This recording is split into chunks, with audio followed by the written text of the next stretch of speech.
Hey guys, Dave here. Welcome to Centurion's Review. Today I am packing stuff up because I'm moving next month, and I just packed up all my game books, so I figured I'd show them to you guys.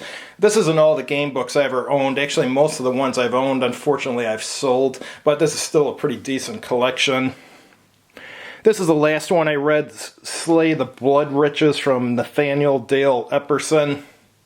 The first 10 passages or so that I read, I thought this was going to be the best choose-your-own-adventure type book I ever read, and then all of a sudden it felt like the author just gave up, and the passages became like very short, and when you got to the castle, you immediately found the blood witches and fought them and defeated them. Fighting them, basically, it has stuff like if you dodge left, this happens. If you dodge right, this happens. In reality, if you go left, I think it was, you get killed. If you go right, then you dodge it and end up killing them. So yeah, it started out as a greatest choose-your-own-adventure and then just ran out of steam. And it also only took like a half hour to get to the most favorable ending, which is really short even for a choose-your-own-adventure type book. All right. This got recommended to me, I think, by Conflict Magazine. Super Giant Monster Time. This is essentially an adult choose-your-own-adventure type book. It's got a lot of kind of lewd material in there. It's not bad. It's all right. Into the Dungeon. This was a simple dungeon delve, choose-your-own-path type book. It wasn't bad. Heart of Ice from Dave Morris. Dave Morris has a lot of game books and stuff. This is a science fiction one. It was pretty good. It wasn't as good as I thought it was going to be, but it was pretty good. He's also the guy who made Fabled Lands. All right, here, this one I think was a steampunk one. Echoes in the Stream of Time, a gothic adventure game book. This wasn't bad, actually. Very unique. I kind of liked it. All right, let's just bring these out by the stack. The Spell of the Black Raven. This is a Which Way book. If I recall correctly, this is kind of like a choose-your-own-adventure book, just from another brand. It was all right. Same with Vampires, Spies, and Alien Beings. Twist the Plot. God, I haven't played this one in decades. I think, yeah, this looks like just a standard choose-your-own-adventure type game. Twist the Plot, Race into the Past. Inside UFO 5440, this is an official choose-your-own-adventure book. This was pretty good, if I recall correctly.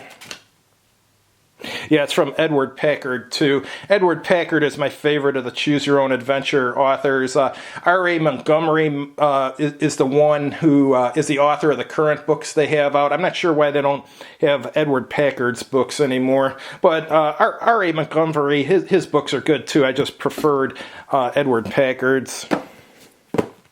These are good. The Lone Wolf Adventures. If you come across these, buy them. This is a game book where you have combat and stuff and stats and all that. Another Lone Wolf book. This is Combat Board Games book. Brent Campbell. Hold Out. You're essentially a Japanese soldier who doesn't know the war has ended and is still conducting operations. It's pretty cool. There's no other game book like this. This is the most unique topic I've ever seen in a game book. Fabled Lands, the Plains of Howling Darkness. What these are known for is there's multiple Fabled Land books, and they all connect together, so when you're reading, you can go from one book to the other and stuff. They're fun books and stuff. I like them.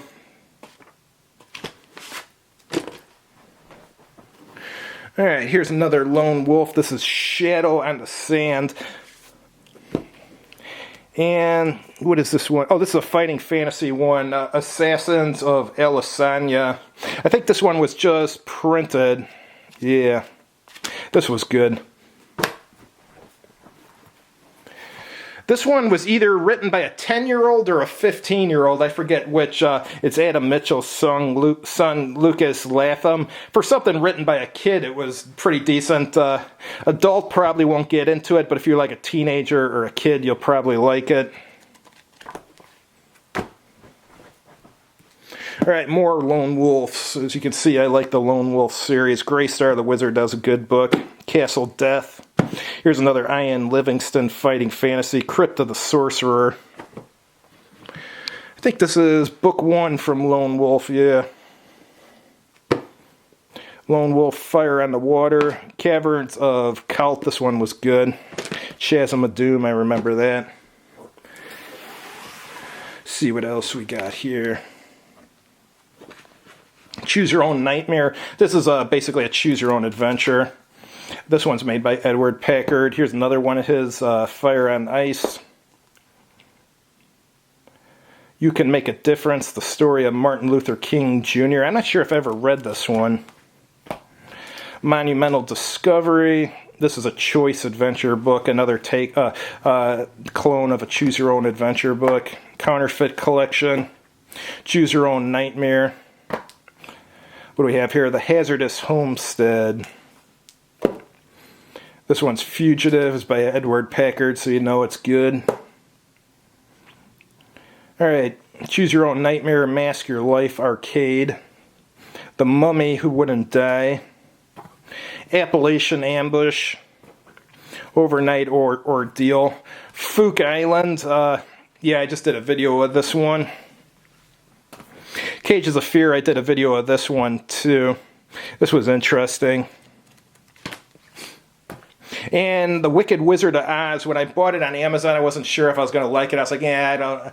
I was really leery about buying it, but I bought it anyways, and it actually turned out to be really good. This is a good game book, you wouldn't believe it, but you can be any of the main characters in it, like the Tin Man, the Lion Man, or whatever you call that guy, Dorothy, and the Scarecrow. You can pick any of them and play the game.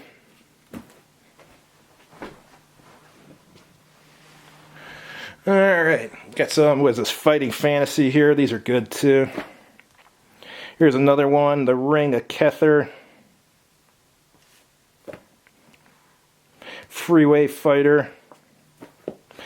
Island of the Lizard King, Dragon's Den. This one's a choose your own adventure. This was stupid. This is TSR. These TSR Dungeons and Dragons game books from back then were not that good. I mean, some were all right. This one was just terrible. Essentially, what's going on is you're trying to investigate something, and as soon as you figure out what it is, if you call the police, then the game ends and you've won the game. So what's the point of playing the game if the solution is just to call the police? Yeah, I mean, come on. That's ridiculous. All right. This is from Edward Packard. Your Ultimate Challenge, Escape from the Kingdom of Throne, The Battle of Ashtar. Steve Jackson Sorcery. Circus of Fear, this is one of those D&D TSR ones. This one was definitely better than this one, but for sure, I mean, this one was okay. House of Danger, everyone knows what that is. They even made a board game about it about, what was that, about 4 years ago? They made a board game about another one. I can't remember the name of the other one. Citadel of Chaos. This is from Steve Jackson, the same Steve Jackson who made Steve Jackson Games. Alright, last stack here. Here we have Famous and Rich. God, it's been so long since I read this. Yeah, I can't tell you if this one was good or not. I just don't remember. Alright, Heroes of Erwin. This one, the writing style is very professional. I mean, the writing's really good for a game book. The book overall was, I'd put it as borderline good, but the writing was really good.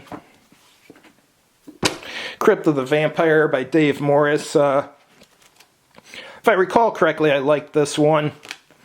I think it was a little bit short, but I liked it. Alright, Fabled Lands, The War-Torn Kingdom. These are the ones that connect together. Over the Blood Dark Sea. Cities of Gold and Glory. This was the one I liked the least, but this has a good following because there's, I think this is the one where you can gamble and use gambling to get more money, and some people like that. Hostage Rescue Squad from Mike Lambo. This was alright. Bismarck Solitaire, I really like this one. But yeah, that's basically it. I think the only game book I'm missing here that I own is another one of these Worthington ones, and I can't remember the name of it offhand, but Thanks for watching and have a good evening.